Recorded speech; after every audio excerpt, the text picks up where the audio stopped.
नमः शिवाय। राधे राधे। तो ये सुनो शीतला माता व्रत की कथा। पंचमी और षष्ठी का व्रत करने से तो मरा इंसान भी जीवित हो जाए अगर किसी का विश्वास हो तो। अब सुनो शीतला माता की कथा। शिव ने कहा, हे सनत कुमार, अब शीतला माता के व्रत की कथा कहूँगा, विधि बताऊँगा, जो सावन मास के शुक्ल पक्ष की सप्तमी के दिन किया जाता है। हे सनत कुमार, पहले दिन दीवार पर एक चित्र बनाए और दिव्य रूपधारी का माता के साथ भी एक चित्र बनाए और 7 जल देवता भी साथ में लिखें और साथ में पुरुष और स्त्री 2 जोड़े बनाएं। 16 उपचारों से जल देवताओं की पूजा अर्चना करें। दही और भात का नैवेद्य अर्पण करें। नैवेद्य और वायना ब्राह्मणों को दें।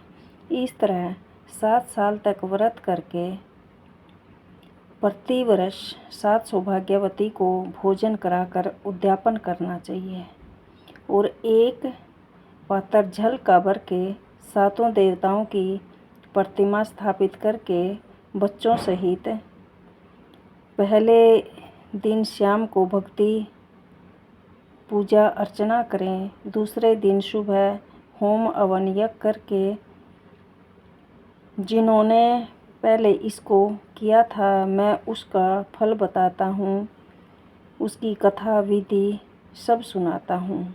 हे सनत कुमार, सौराष्ट्र देश में सोबन नाम का एक नगर था। उसमें एक धनी पुरुष रहता था जो सब धर्मों को मानने वाला था। वह निर्जन तथा विजन वन में उसने 2 तालाब खुदवाए। उसमें उतरने के लिए एक पशुओं के लिए धन खर्च करके सीढ़ियाँ भी बनवाई ताकि उसमें पशु आसानी से जल पी सकें। बहुत दिन टिकाऊ और मजबूत रहें, उसने पत्थर भी लगवाए सीढ़ियों पर जिसके चारों ओर थके हुए यात्री भी बैठकर विश्राम करें। ऐसा एक बगीचा भी बनवाया। उस तालाब का पानी सूख गया और कहीं भी वहाँ पानी आने का कोई रास्ता नहीं था तालाब में। तो उसी समय वो धनी पुरुष बहुत दुखी हुआ। उसने सोचा कि मेरा परिश्रम तो व्यर्थ गया और धन भी व्यर्थ में ही खर्च हो गया। वो धनी पुरुष ये चिंता करते हुए रात को सो गया। उसने स्वप्न में जलदेव में आकर कहा, हे धनी व्यक्ति, जल निकालने का एक उपाय सुनो, मैं आपको बताता हूँ। तू अपने पुत्र को हम लोगों के लिए बलि दे दो तो यह तालाब उसी क्षण जल से भर जाएगा। इस प्रकार स्वप्न देखकर धनी पुरुष ने अपने पुत्र से स्वप्न की सारी बात बताई। उसके पुत्र का नाम द्रविण था। वो द्रविण अपने पिता की बात सुनकर बोला, हे पिताश्री, मेरे तथा मैं और मेरा पुत्र दोनों के आप ही जन्मदाता हो। उसमें भी यह धर्म का काम है। इसमें आपको क्या विचार करना है, क्योंकि धर्म स्थानी तथा पुत्र ये सब तो नाशवान है। अल्प मूल्य से बड़ी चीज़ का मिलना कठिन है। हे पिताश्री, मेरे 2 पुत्र हैं, शीतांशु और चंडांशु। उनमें आप बिना विचार किए बड़े शीतांशु नाम वाले लड़के की बलि दे दो। पर हे पिताजी, यह बात स्त्रियों से गुप्त रखो। मेरी पत्नी गर्भवती है। हे पिताश्री, वो अब अपने मायके जाने वाली है। उसने अपने बाप के घर जाना है। उसके साथ मेरा छोटा पुत्र भी जाएगा। उस समय हे तात, ये काम निर्विघ्न हो जाएगा। धनी ने अपने पुत्र की ये बात सुनकर बहुत खुश हुआ। कहा, हे पुत्र, मैं धन्य हूँ कि तुम मेरे पुत्र हो। मैं अपने को पुत्र वाला मानता हूँ। इस बीच पिता के घर से सुशील पत्नी का बुलावा आ गया। तब वह पिता के घर चली गई। उस समय द्रविड़ ने अपनी पत्नी से कहा, ये बड़ा पुत्र तो मेरे पास रहेगा शीतांशु, और छोटे बेटे चंडांशु को तू साथ ले जा। सुशीला ने अपने पति की बात मानकर कहा, ठीक है, जैसा तुम चाहो मैं वैसा ही करूँगी। उसके जाने के बाद पिता और पुत्र दोनों ने शीतांशु लड़के की देह पर तेल लगाया, नहलाया और सुंदर कपड़े पहनाए और आभूषणों से तैयार किया। वरुण नक्षत्र आ जाने पर प्रसन्नतापूर्वक वे तालाब के किनारे जाकर उस लड़के को खड़ा कर दिया। दोनों ने कहा, इस लड़के की बलि से हे जल देवता आप प्रसन्न हो जाओ। उसी समय उस पुत्र की बलि से जल से तालाब संपूर्ण भर गया और दूसरा कुआं था वो भी जल से भर गया। जल देवता प्रसन्न हो गए। पुत्र को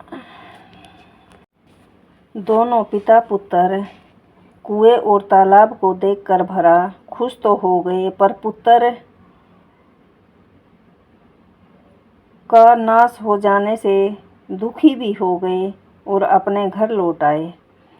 अपने पिता के घर सुशीला ने तीसरे लड़के को जन्म दिया। तीसरा मास बीत जाने पर जब सुशीला अपनी ससुराल आई, उसी तालाब के पास आई।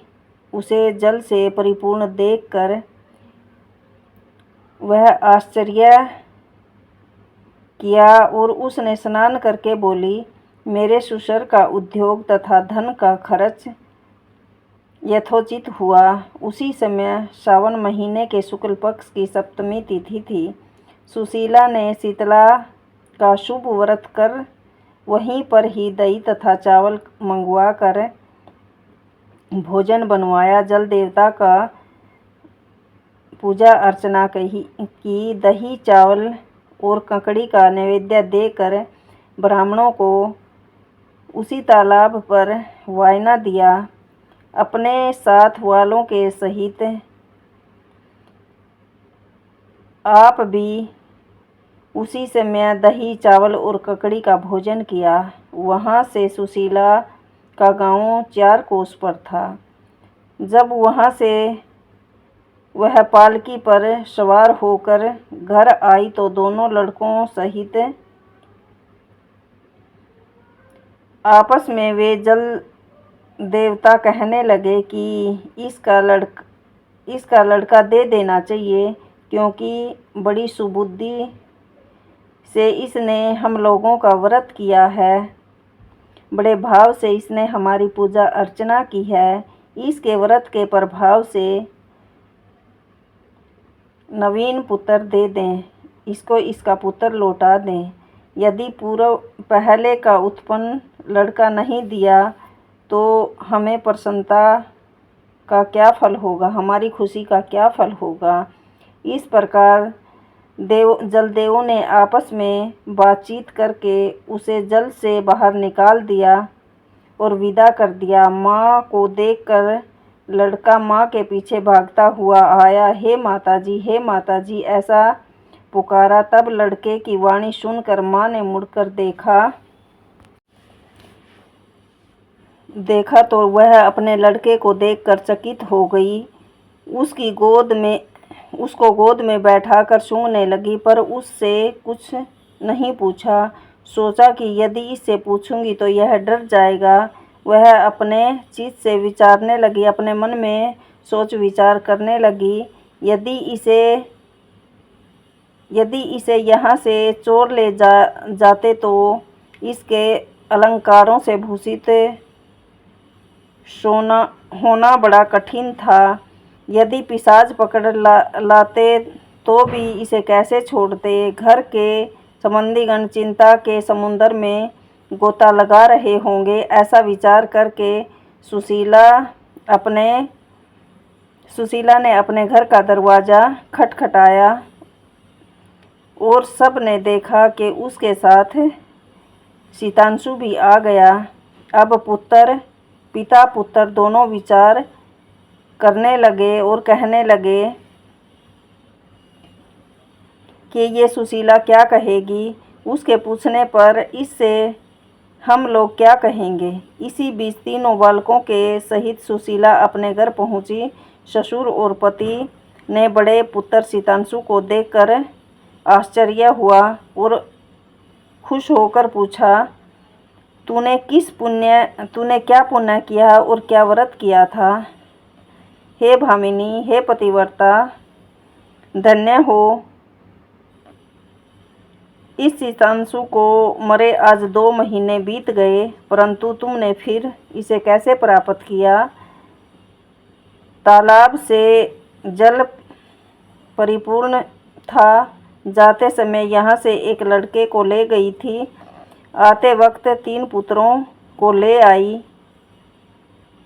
हे पतिदेव, वंश का उद्धार हे सुबे, तुमने तो वंश का उद्धार किया है। हे शुभमान्य, मैं क्या तुम्हारी स्तुति करूं। ससुर जी ने प्रशंसा की और पतिदेव ने भी प्रेम से देखा। सास ने भी स्तुति की, प्रसन्न होकर उससे कहा, यह सब सुमार्ग पुण्य का फल है। वे इस संसार में मनवांछित फल भोग कर उपभोग कर परम आनंद हुए। हे वत्स, आपसे यह शीतला माता का व्रत कहा। इसमें दही चावल, ठंडा जल, ककड़ी फल,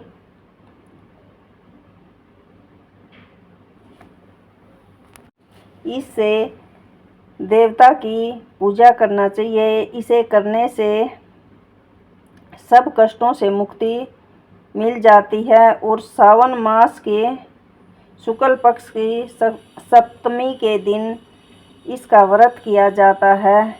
इस प्रकार धनु पुरुष की